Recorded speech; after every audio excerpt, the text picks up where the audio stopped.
The year 1988 is probably the most important year in the history of Japanese animation. It's the year it boomed in a way unforeseen up to that point, and it made Western audiences and critics sit up and take notice for the first real time in history. And right at the center of this, celebrating its 30th anniversary on July 18th, is Katsuhiro Otomo's landmark science fiction epic, Akira. One of the greatest anime ever made because of its brilliant story and concept.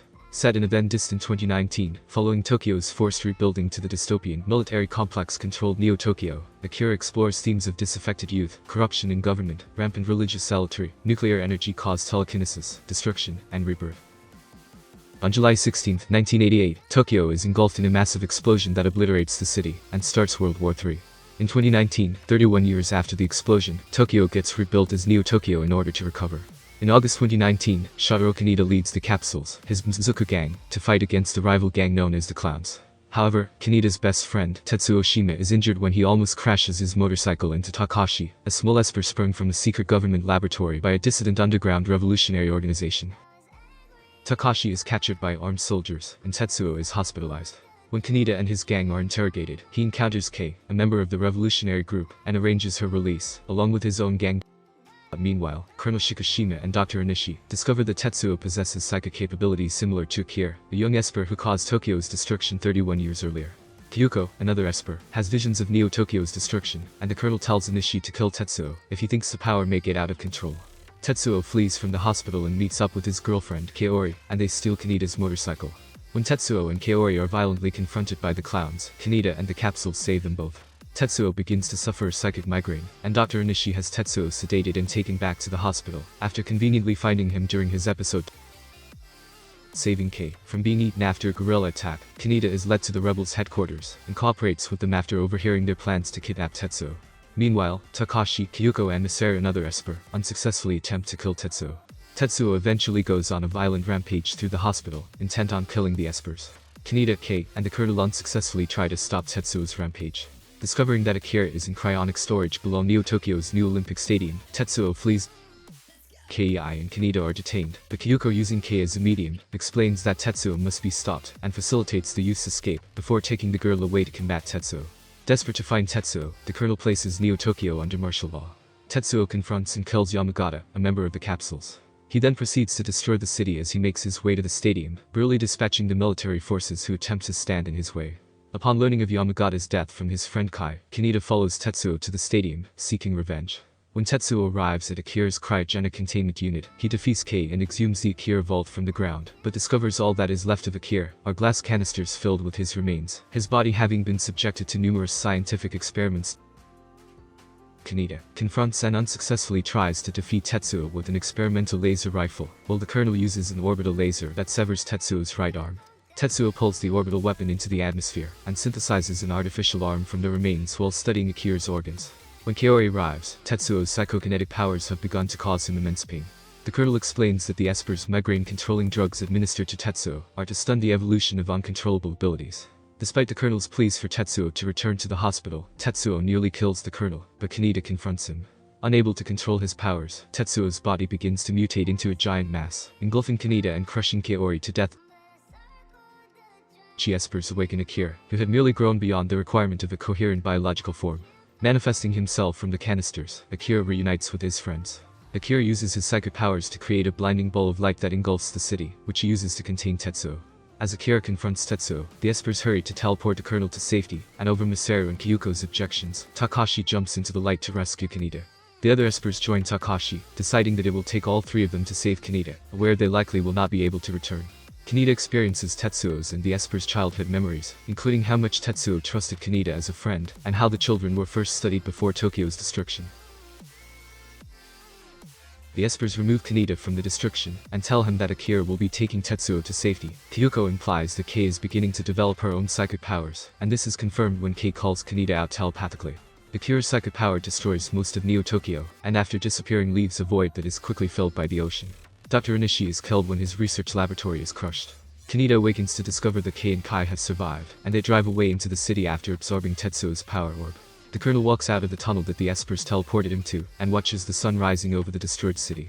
Tetsuo comes into full control of his powers as Akira transports his spirit into the universe, uttering the words, "I am Tetsuo" before the credits roll.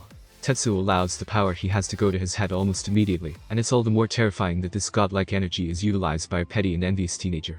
He only wants to show Kaneda and the world that he's not some little kid who needs saving, or can be pushed around. He's able to take on the entire military himself, and this causes him to become the new savior for the group of religious zealots, who have spent the past 30 years worshipping Akira as the destroyer of worlds. And all of this because he's jealous of his surrogate big brother, even though they clearly love each other enough to want to kill each other. Like Akira, Tetsuo ultimately loses himself to the technological revolution, using inorganic material to create a new, devastating body that ultimately grows to terrifying sizes in the film's climax, where Kaneda, Kei, the Colonel, and the Doctor are powerless to stop the next doom of the city. The future is the disaffected youth, and there's no telling what more powerful beings will rot going forward. The movie ends with apocalyptic destruction, and light-hearted camaraderie between friends as they motorcycle away. Akira is a movie I think people need to watch once a year, to bow at the grandeur of near-perfect science fiction. 30 years after its initial release, the movie seems more prophetic than ever, as technology has made life easier but more troubling, and the youth of the world more and more disenfranchised by those in power. Katsuhiro Otomo's singular vision, never sequelized nor as of this writing remade, remains the absolute pinnacle of the anime art form, and its influence continues to be felt the world over. A lot of people enjoy this movie, from a technical and artistic perspective, but I think few people really understand what it's about. I know it took me years to actually understand, so here's my analysis. The film depicts Neo-Tokyo, a dystopian society built after the original Tokyo was destroyed by many believed to be a nuclear bomb. In the span of just 30 years, the government has managed to build a city far greater in size, prosperity, and power than the one that stood before.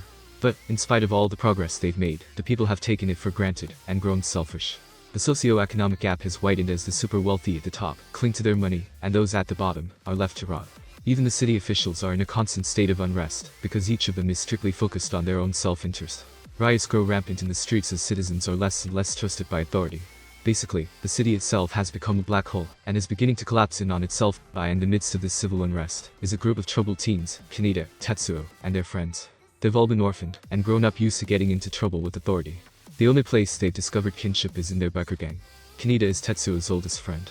Kaneda has always gone out of his way to assist Tetsuo, not expecting anything in return, but because he sees protecting his friends as a selfless duty. Tetsuo, on the other hand, has always been on the receiving end. He's always been picked on, and seen as an underdog. He's grown jealous of his best friend, and longs for the day when he earns the respect he feels he deserves from his peers. In other words, as an orphan, he's always had a tough break. Tetsuo has grown up feeling as if the world owes him something, and he's determined to take it by one way or another. In an effort to gain respect from his peers, Tetsuo ends up fighting a clown, which of course ends in his untimely encounter with one of the psychic children, the Espers. This is the catalyst that begins the course of the rest of the movie. Through this encounter, Tetsuo awakens his psychic abilities, which subject him to governmental tests and observation.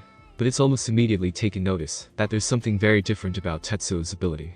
The scientist superimposes the psychic pattern of their previous most gifted subject, Akira, over that of Tetsuo's, and if you notice, Tetsuo's pattern seems to be the inverse. There's something one of the Espers says that puts a lot of the movie into perspective. The girl says something along the lines of, "Big people like you shouldn't have these powers."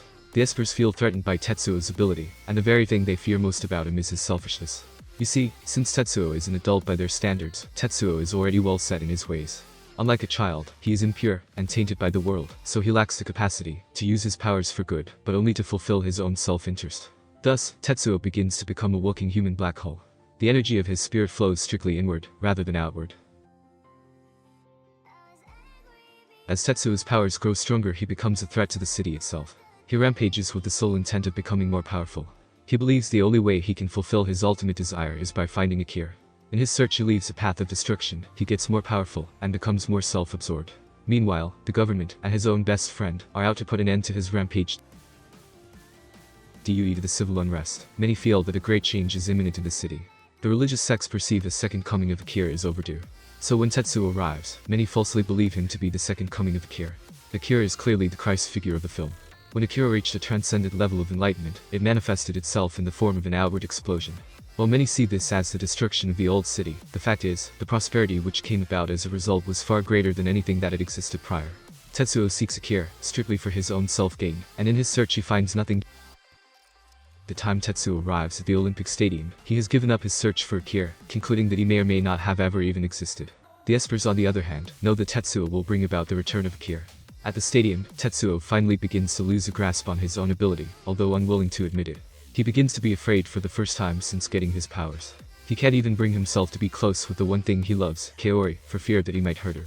When the colonel arrives and shoots Tetsuo, Tetsuo no longer has a grasp on his own ability. He soon loses all control, engulfing his best friend and inadvertently smothering the one he loves to death. At this point, Tetsuo realizes that he can't control this power on his own, and he can no longer rely on his own selfish understanding. When Tetsuo finally cries out that he needs help, that he can't get through this alone, that's when Akira appears. Notice before Akira appears, Tetsuo takes the form of baby. He is helpless, he is afraid, he is relying that he'll be taken care of. There's a Bible verse relevant to this symmetry, Matthew 18:3, Jesus says, "Truly I tell you, unless you change and become like little children, you will never enter the kingdom of heaven."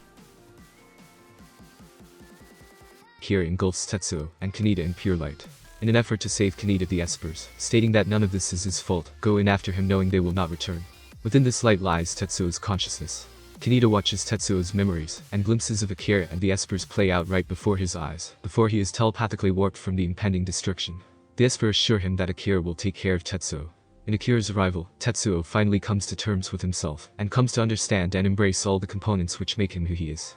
Something Kei says when in prison with Kaneda puts the end of the movie in perspective. Under the influence of the Esper, she discusses evolution, the Big Bang, and the origins of life. She seems to suggest that all the knowledge in the universe has one ultimate beginning, and that all subsequent energy and life is a result of that ultimate consciousness. Tetsuo, in finally coming to terms with himself, explodes, becoming a universe. Thus the final line of the movie, "I am Tetsuo."